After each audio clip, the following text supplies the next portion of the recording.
simplemente por recalcar algunos de los que han sido puntos de reflexión tuyos. Yo diría que esas grandes universidades europeas que dieron de sí también las grandes centros de edición, no solamente tuvieron, digamos, la capacidad y la sensibilidad para incorporar todo lo que la propia historia de la edición, etcétera, y del uso del texto requería, sino que además a lo largo del tiempo han tenido la capacidad y la agilidad para, digamos, transformarse a sí mismas como empresas para poder seguir siendo, digamos, los grandes centros de edición y los grandes centros de opinión. Y que desde ese punto de vista lo deseable sería que también, digamos, todas estas universidades que han ido naciendo, Salamanca, Madrid, Valladolid, Valencia, tal, lo que se echa de menos cuando se contempla toda esa historia desde la altura en la que nosotros estamos, es que, digamos, no tengan esa capacidad para organizar la producción y en consecuencia todo lo demás de acuerdo con lo que serían los intereses, no ya diría yo de la edición, sino los intereses de la sociedad. Porque lo que si algo demuestra, digamos, la exposición que has hecho es, si un libro lo partimos en 20 partes para copiar y sacar 50 copias, es porque queremos dar respuesta a una necesidad, la necesidad de lectura, en una sociedad en la que el texto es el fundamento, en fin, del aprendizaje, de la formación y del progreso social, ¿no? Y eso es Europa, ¿no? Eso es Europa. Entonces, yo diría que eso no solamente lo rico, lo acentúo, pero descubro una carencia nuestra, y que, por ejemplo, se refleja perfectamente con lo que podríamos decir qué proyección tiene la enseñanza de todo lo que guarda relación con la edición en la Universidad Española, en los planes de estudio de la Universidad Española. O sea, yo podría ahora, lo he cogido hoy por la mañana, en fin, dar los datos de qué representa la edición. El sector editorial representa el 39,1% de las actividades culturales en España. El 39%. ¿Eso qué traslación tiene en la organización del conocimiento, en la enseñanza, en la adquisición de destrezas? Pues eso es un problema que como universitarios, una pregunta que tendríamos que hacernos.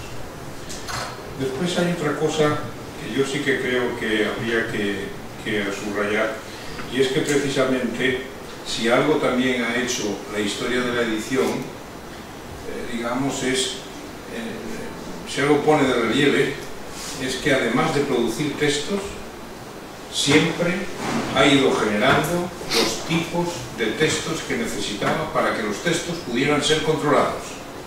Esto no ha sido una selva que ha crecido de cualquier forma, ¿no? Ha sido, digamos, miles y miles de ediciones que se hacían y de libros, pero las bibliografías no es un producto del siglo XIX ni del siglo XX, es un producto ya, creo que del siglo final, del siglo XV, ¿no? Ya comienzan a aparecer las primeras bibliografías, ¿no? Y además bibliografías temáticas, en este área de conocimiento, en la otra, en la otra, en la otra. O sea, ha sido producción, pero siempre ha sido, digamos, una producción ordenada y organizada para que se pudiera controlar el texto y que no pudiera haber ocultación de textos. Eso es muy importante.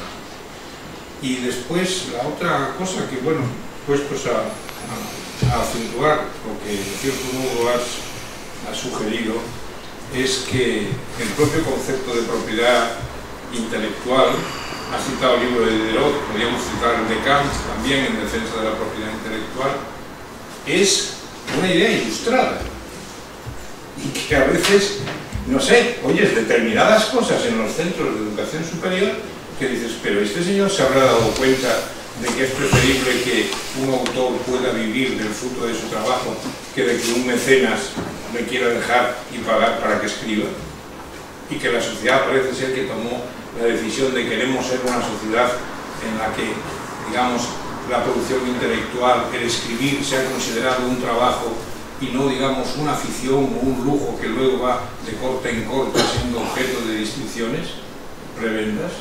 Ese cambio se hizo hace mucho tiempo, ¿no? Yo creo que, no sé, esa idea es una idea que has recogido como el punto final y a mí me parecía súper oportuna como una de las grandes lecciones, ¿no? De esta... Bueno, yo... dejo sus puntos. pero bueno, habría mucho que aquí para hablar. Sí, mientras piensan alguna intervención, que no se llama, se me ocurría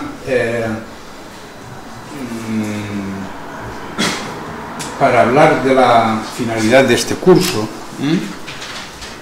y el hecho de que la primera intervención sea de historia de la edición. Bueno, la historia no es solo nunca curiosidad retrospectiva. Yo creo que la historia de la edición nos muestra por dónde puede ir el futuro de la edición. Entonces, dos aspectos, uno sociocultural y el otro técnico. Sociocultural es que hoy hay una masa de lectores mucho más enorme que en los años 60. Es decir, la alfabetización ha progresado enormemente, pero también la lectura. Entonces, igual que en la Baja Edad Media, respecto de la anterior, la época anterior, hubo una revolución social de la lectura, hoy también se está produciendo. Entonces, cada vez habrá más lectores, lo que no significa que sean del libro tradicional. Entonces, si creemos que habrá cada vez más libros y más lectores, eso significa que se necesitarán cada vez más editores. Pero luego, junto a los cambios sociales o socioculturales, están los cambios técnicos. El libro ya no será así, o no será solo así, pero sobre todo no será así. Y entonces el libro tendrá que incorporar elementos multimedia.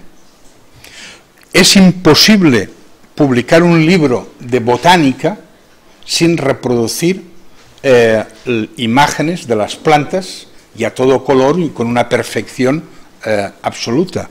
Un libro de arte, de historia del arte, hoy un libro en papel de historia del arte no tiene sentido, porque o bien reproduces toda la tabla, todo el retablo, y entonces es tan grande la imagen en un espacio tan pequeño que no se ve bien, no se aprecian los detalles. Mientras que si para que se aprecien los detalles solo reproduces un fragmento de la tabla, no se ve, no se aprecia la obra en su conjunto. En cambio, si en vez de publicar la imagen aquí, la publicas online, entonces eso permite ver todo el conjunto y al mismo tiempo ampliar los fragmentos que necesites. Entonces, hay un aspecto técnico, que es colgar en la red, en edición multimedia, las imágenes mejores, de mayor calidad, soporte, el acceso a esas imágenes, todo. Pero luego hay un problema legal. ¿Esa imagen de dónde sale? ¿Quién la ha hecho? Tú no puedes, el editor tendrá que contratar a un fotógrafo para que fotografíe otra vez y con alta resolución la imagen. ¿Y cómo vendes tú esa imagen? Entonces, en el mundo editorial se venderá el texto, se venderán las imágenes, el libro será un paquete. Y eso significa que los editores, tendrá que haber editores de imágenes, editores, gestores de los derechos de esas imágenes, y estoy hablando solo de imágenes. Podría hablar de música, un libro que sea una historia de la música, o un libro, una biografía de Leonard Cohen, de Bob Dylan o de los Beatles, necesita música, y no solo la suya, sino para saber qué músico le gustaba a John Lennon o qué tipo de música escuchaba el lector de ese libro, pues estaría bien que pudiese escuchar esa música. Entonces, el libro es texto, es imagen, ya desde sus orígenes, las miniaturas son imágenes.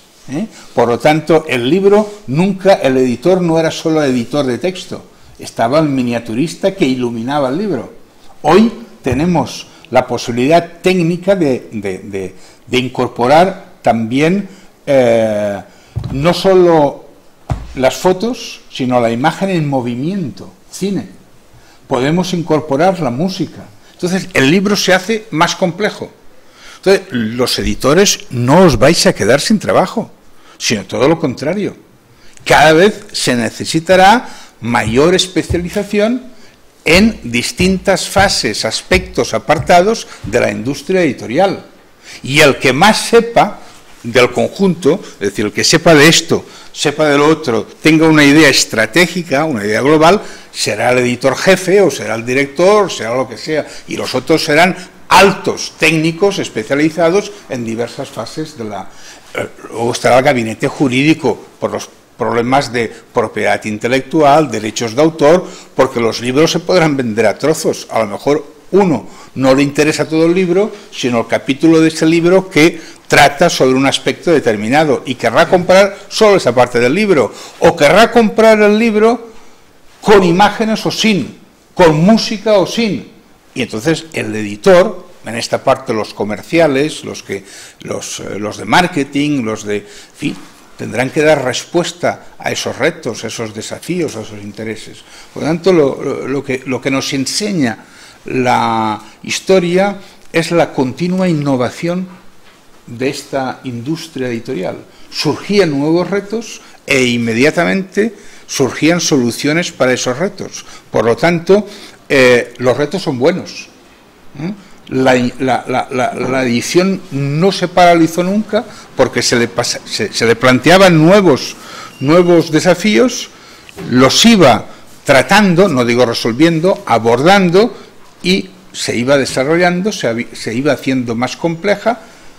Ha llegado a donde ha llegado hoy, pero el futuro será todavía mucho más diverso, plural, complejo, etcétera, y incluso si desapareciese el soporte en papel tradicional clásico, que no es tan clásico, antes era de pergamino, antes era el rollo, en fin, que dar historicidad a los hechos, a los fenómenos históricos, también nos permite ver que esto es una fase, no es la esencia, es una fase en la historia de la edición. Antes había otro tipo de libros y después habrá otro tipo de libros. Simplemente que lo llamaremos siempre libro y a quien lo produce le llamaremos la industria editorial y a los que participan en la industria editorial les llamaremos editores. Sí, Toni, sobre justo esto que estabas comentando, estaba revisando ahora aquí un artículo que escribió Humberto Eco en 2010 y primero dice que no es un anticuado y que tiene un montón de libros descargados en su ordenador de los 150 gigas y luego comenta que el libro impreso ha demostrado que puede durar 500 años y dice que el libro impreso no solamente ha sido un instrumento de difusión sino también de conservación. Dice, y es posible que en unos pocos siglos la única forma de acceder a las noticias sobre el pasado, cuando todos los soportes electrónicos hayan perdido sus propiedades magnéticas, siga siendo un medio final. ¿Cuál es tu opinión sobre eso? Aunque soy medievalista y me gustan los incunables y los manuscritos todavía más, no estoy de acuerdo. Es decir, el soporte es secundario. El libro, un buen libro de papel está muy bien, pero yo leo mucho mejor cada vez más en una tablet, y desde luego si se trata de material científico es mucho más rápido, inmediato, lo que quieras, buscarlo en el ordenador o leer en el ordenador, en el portátil, que no. De hecho, yo tengo dos casas. Una que es propia, que compré y que la fui pagando a lo largo de mi vida, y me han echado de ella. Solo viven mis libros allí, libros físicos. Y ahora vivo en otra casa donde pago un alquiler, que en realidad pago el alquiler por los libros, ¿no? Y no me sirve de nada, porque tengo tantos libros y tan gran desastre que no encuentro los libros. Entonces saco los libros de la facultad, Cuando necesito un libro voy a la facultad y lo saco. Y realmente si estuviesen todos online sería perfecto. De Umberto Eco me gusta más otra frase, otra reflexión, que creo que es muy buena, y que de nuevo destaca el papel de los editores, en este caso como autoridad. Umberto Eco dijo: a mí me gustan mucho los templarios. ¿Le gustan los templarios? Bueno, defecto como cualquier otro, ¿no? Le gustan los templarios. Y dice, pero en Internet hay no miles, millones de páginas sobre los templarios. Si yo busco en Google, son millones de páginas. Entonces, ¿cómo me ahorro leer basura? ¿Cómo puedo saber? Hombre, eres un tío inteligente y ya sabe cuando tiene un texto delante si aquel texto es bueno o es basura sobre los templarios. Pero ¿cómo lo puede saber previamente? ¿Cómo puede ir para no perder tiempo, cómo puede ir directamente a los textos, a los libros, a los artículos sobre los templarios, que realmente sean buenos y no sean basura? Y él da la respuesta.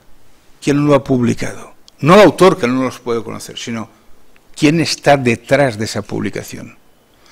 Está Harvard o está Oxford. Y entonces Umberto Eco baja la cabeza. ¿Por qué? Porque confía en el editor y sabe que Oxford no va a publicar basura sobre los templarios. Entonces, en este caso, el editor es un filtro, es una marca de prestigio, porque tú sabes que ese editor, pensemos en editores ahora no universitarios, sino literarios. Gallimard, una editorial de referencia en Francia, Einaudi en Italia. Bueno, son editoriales que tú sabes que son buenas editoriales. A lo mejor no te gusta el libro, te has lanzado a la piscina, pero no será un mal libro. No te gustará, pero no será un mal libro, porque son editoriales de referencia. Es lo mismo que lo que decía antes que pasaba con Crítica, un libro de crítica, de la editorial Crítica, o hoy de Pasado y Presente, que es la nueva editorial de Gonzalo Pontón, no te va a dar gato por liebre. O, bueno, pues mira, Anagrama en el campo de la literatura. A lo mejor el libro en concreto no te va a gustar, pero no será de mala calidad. Quizás un libro de segunda dentro de la producción del autor, pero ojo, el autor será un buen autor, porque sabes que Anagrama es un sello de calidad y que la base de la fortaleza de Anagrama es su prestigio como editor. Si publicase mal los libros, perdería su prestigio, que es lo que le ha pasado a Crítica y a otras editoriales. Entonces, eso me gustó mucho de Umberto Eco, ¿no? Es decir, ¿quién como Diógenes ilumina con la linterna en el bosque o en el desierto, ¿no? Que son millones y millones de libros que se publican, ¿no? Y que están accesibles en Internet? Bueno, la autoridad, en este caso, que significa solo prestigio, ¿no? El prestigio de quien lo publica. Yo creo que eso... Fíjate una cosa, estaba hablando en 2010 y él tenía su documentación en el disco duro. Los que yo solamente leo libros electrónicos también, los compro. Pero ahora mis libros electrónicos están en la nube, no están en el disco duro. Efectivamente. Entonces parece que vayan a ser eternos.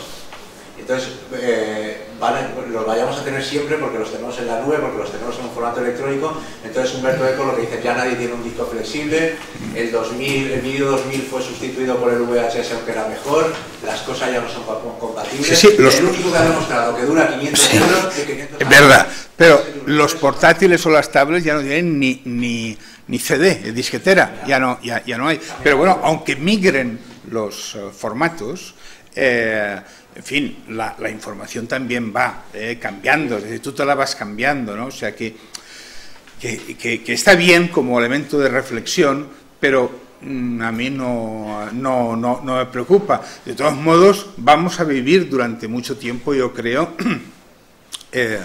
un periodo híbrido, entre libros de pocas tiradas destinados a las bibliotecas y el formato digital, que será el que no sabemos cómo se comercializará.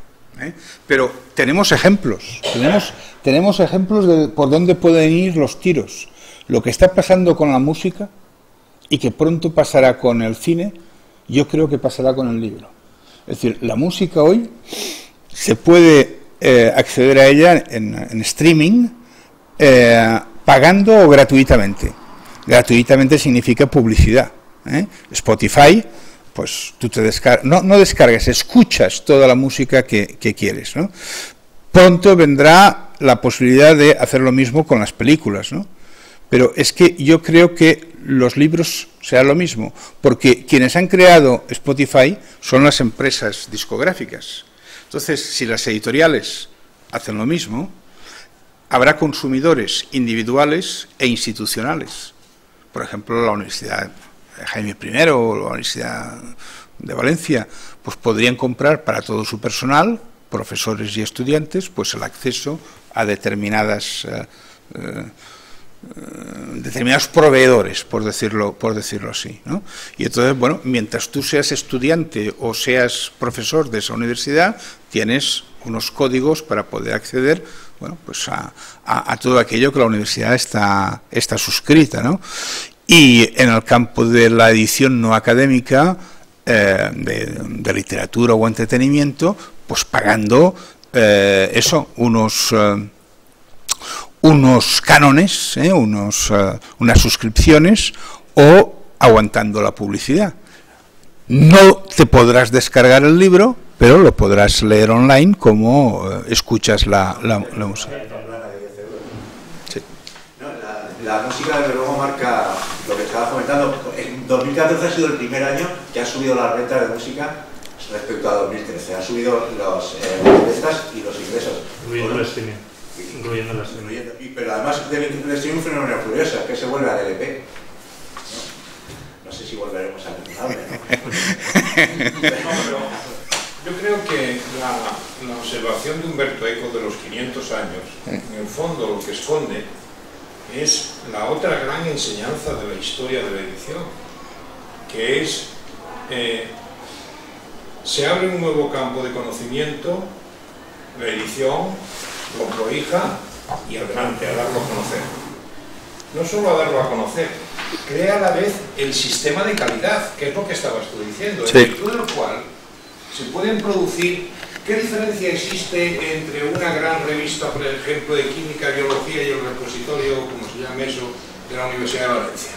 Pues que en esa revista, ese artículo o esos 12 artículos que entran de bioquímica o de química analítica o de física han pasado por esa hermandad que existe entre la editorial y el que produce el conocimiento, de ahí que la palabra editor tenga el equívoco ese de edito y controlo. Sí. Y eso lleva siglos en Europa.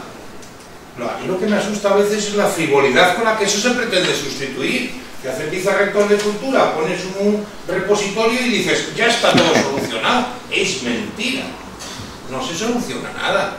Y yo diría un respeto a las instituciones, porque claro, todas esas publicaciones científicas que tienen unos consejos de dirección que son todos personas significadas en el área de conocimiento en la cual se basa, que firman el aceptado o no aceptado, etc. Han inventado los controles de calidad hace mucho tiempo, y esa es otra de las grandes lecciones, ¿no?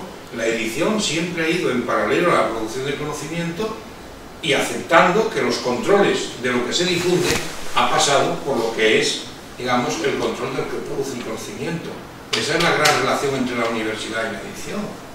Yo creo que, bueno, eso es lo que está en el fondo de esta cuestión. Por eso yo creo que los 500 años de Umberto Eco, en el fondo está diciendo eso. Cuando una revista de templarios, cuyo consejo editorial conozco, me diga esta página, yo sé que esa página no pierdo el tiempo si voy ahí, ¿no? Y bueno, yo creo que algo que todos apreciamos mucho en nuestra formación es cuando te has topado la crítica de un especialista haciendo un comentario de un libro. Eso te ha valido por Sí. Bueno, de allí te has levantado y te has ido a la librería y lo has comprado. O sea que... Sí, no, otro aspecto que quería comentar, que creo que es... Bueno, no, pregunta mejor. Jo volia dir que un problema que pot estar relacionat amb això és que hi ha algunes editorials que el que fan és anar en l'altra direcció i fer abandonar aquesta funció de criteri de qualitat, i el que fan és començar a introduir també inclús un fenomen de... Una cosa que ha passat també, o que sembla que en algunes editorials està passant especialment amb la crisi, és tractar d'incloure a molts autors que potser en altres circumstàncies no inclourien, però que creuen que tenen unes vendes prou assegurades. I ja no estic parlant de coses desterrades que sempre no, sinó ja d'editorials que tu creus que són sèries o serioses i que de moment estan clavant coses que no... Clar, si la indústria editorial també comença a fer-se, diguem-ne, més laxa a l'hora d'introduir certs autors, el que està fent és, si hi ha alguna cosa que estem dient ara, que esteu comentant, que pot fer-la subsistir, que és aquest criteri de qualitat, fent això el que està dient, bé, ho oblidau perquè tampoc nosaltres estem donant ningú pedigrí al que estem publicant, perquè fa falta. Jo crec que hi ha exemples, molts exemples propers que es pots veure. Pero también hay muchos cercanos de calidad. O sea, aquí lo que se trata es de por qué apuestas como editor, como consejo de administración y como todo. ¿Por qué apuestas? Y científicamente no es lo mismo Oxford University Press que muchas editoriales españolas que van... Sí, però hi ha una cosa del que dius que és veritat, és a dir, moltes vegades les institucions públiques no saben, perquè ningú sap tampoc, com portar a terme una política editorial.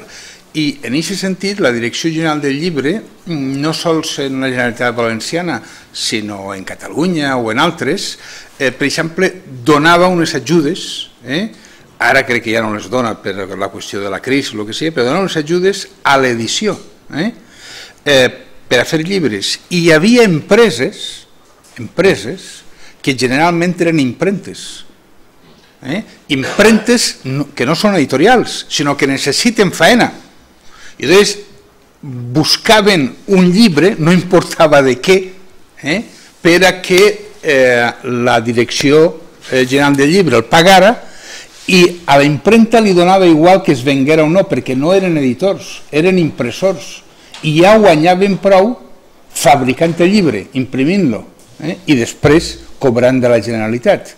Altres editors el que fan és, si la política de la Generalitat és comprar 500 són molts, 100 exemplars d'una edició que tu pots fer de 400 o 500, si te'n fan de 100, dius, bueno, vaig a posar el preu del llibre molt car.